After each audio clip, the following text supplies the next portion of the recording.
আসসালামু আলাইকুম ওয়া রাহমাতুল্লাহি ওয়া বারাকাতুহু। কাছে কিংবা দূরে যে যেখান থেকে আমাদেরকে দেখছেন সবাইকে ৩৬ নিউজের পক্ষ থেকে রমাদান মোবারক। আজ ১৭ রমাদান, ইসলামের ঐতিহ্যবাহী গুরুত্বপূর্ণ একটি দিবস।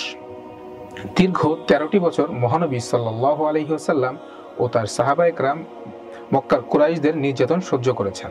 ধৈর্য ধারণ ও ক্ষমা করতে আল্লাহ তাআলার পক্ষ থেকে তারা আদিষ্ট ছিলেন। মক্কার কুরাইশদের নির্যাতনের সীমা যখন ছাড়িয়ে গেল, মদিনায় হিজরতের পর আল্লাহ তাআলা মুসলমানদের অস্ত্র ধারণের অনুমতি দেন। পবিত্র কোরআনে আল্লাহ তাআলা ইরশাদ করেন, যারা তোমাদের সঙ্গে যুদ্ধ করে তোমরাও আল্লাহর রাস্তায় তাদের সঙ্গে যুদ্ধ করো, তবে সীমা লঙ্ঘন করবে না। মনে রেখো, আল্লাহ তাআলা সীমা লঙ্ঘনকারীদের ভালোবাসেন না। এই অনুমতির পরিপ্রেক্ষিতে দ্বিতীয় হিজরির ১৭ রমাদান মুসলমানরা সর্বপ্রথম কাফেরদের বিরুদ্ধে সশস্ত্র যুদ্ধে অবতীর্ণ হয়।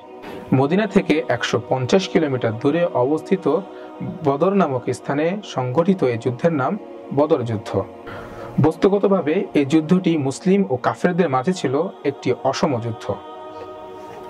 মুসলমানরা সংখ্যায় ৩১৩ জন, বিপরীতে কাফেররা ৩ গুণেরও বেশি, ১০০০ জন। কিন্তু আল্লাহ তাআলা তার ওয়াদা অনুযায়ী মুসলমানদেরকে সাহায্য করেছেন।